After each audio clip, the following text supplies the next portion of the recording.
3, 2, 1.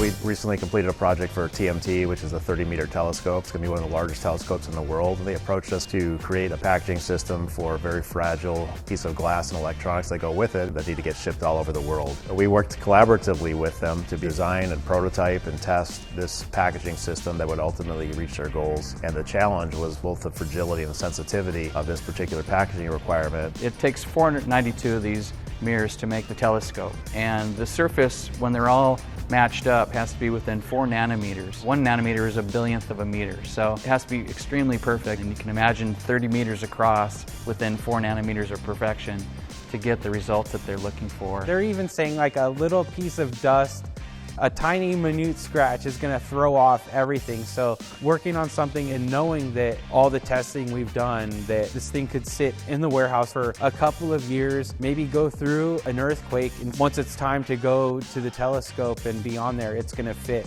right in its spot. The telescope itself and its cousin that'll be in Chile, they're 10 times more powerful than Hubble telescope. They'll be able to see the first stars that came from the Big Bang. It's something that'll be a game changer for astronomy and for humankind, and we had a big part of that. This was so technical that we really had to work much more closely with them. If this crate doesn't perform, then that piece of the telescope wouldn't work and would have to be recreated. It was virtually priceless.